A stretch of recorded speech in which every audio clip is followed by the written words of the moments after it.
Christ is risen from the dead, trampling down death by death, and on those in the tombs bestowing life. Christos anesti ec necron thanato, thanaton patisas, getis sentis mnimas isoin charis amenos. Christ is risen from the dead, trampling down death by death, and on those in the tombs bestowing life.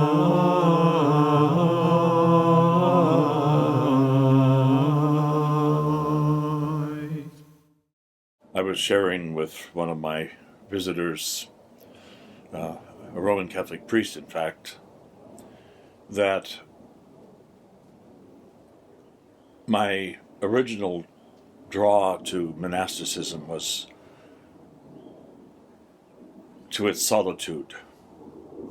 I remember having times when I would just be so consumed with the day-to-day workings of my job and the society that I lived in that I really found myself wanting to be a hermit.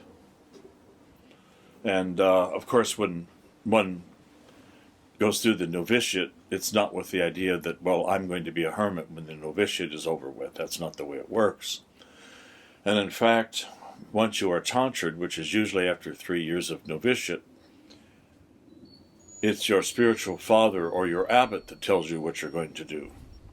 So if you thought for a moment that you're going to be, say, a great cantor in the monastic monastery, the monastic kleros, I should say, well, you're going to be in for a rude awakening, because the abbot's probably not going to appoint you for that role. And certainly not be blessed by the abbot or your spiritual father to become a hermit. That is rarely given. And generally it's been given after many, many years as a monastic, maybe 20, 30, 40 years.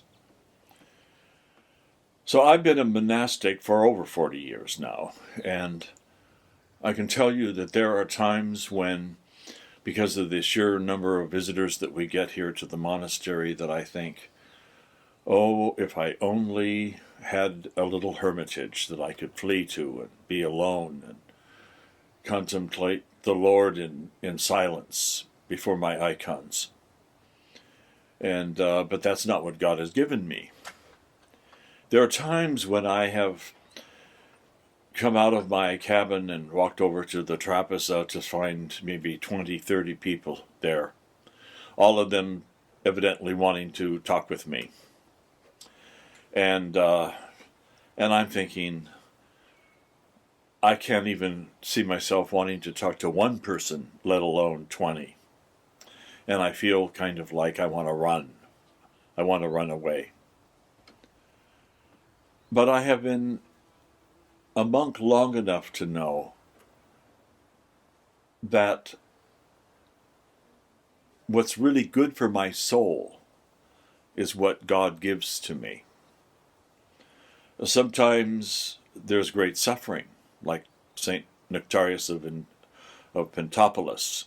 As any of you have seen the movie Man of God, you know the suffering that man went through. But he's now a saint, and we venerate him as a saint, and we pray for his intercessory prayers. So who are we to decide for ourselves what we need? We generally don't know what we need, but God knows what we need. I have had something happen over the last couple of years that initially caught me by surprise. I would be dragging myself over to sit down with someone in my study that came to talk to me, and I would think, I don't have anything to give out. I don't have anything within my heart to give. I'm spent. And then they pose a question to me, and I respond. And then all of a sudden I find myself listening to my own words. And it's moments like that that I know that it's not coming from me, it's coming from God, because I've simply availed myself to do the will of God, and in this case, meet with someone who needs to talk.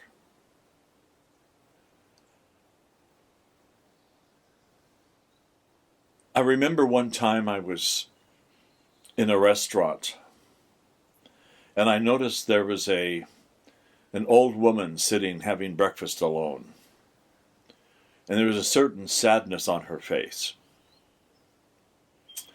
And I had this terrible feeling that this is a person who's living the latter years of her life alone. No friendships, no relatives, a deceased husband. And when the waitress came over to my table, I told her that when that woman turned in her ticket to pay for her breakfast, that I was paying for it. And so the woman was leaving before I was, and when she got to the till, and the waitress said, "Oh, that priest over there bought you your breakfast."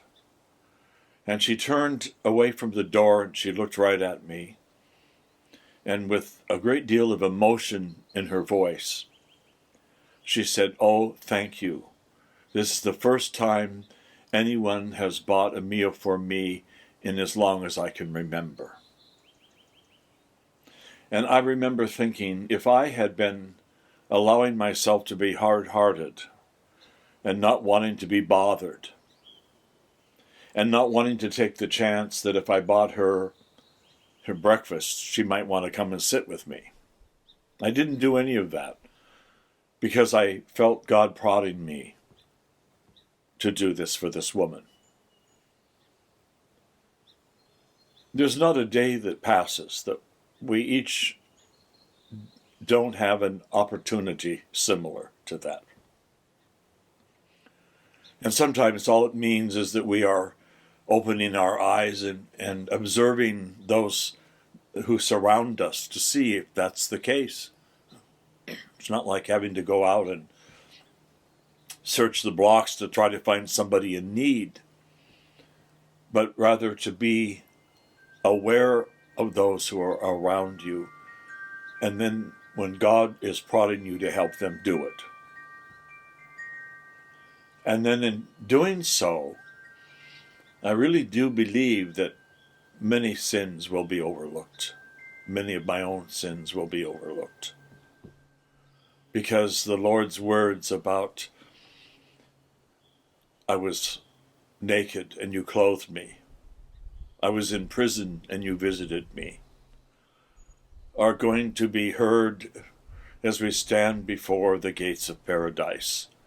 And many of our own sins and shortcomings will be overlooked by the Lord of mercy, because we gave out mercy to those that came in contact with us. May God help us all. Both now and ever, and unto the ages of ages. Amen.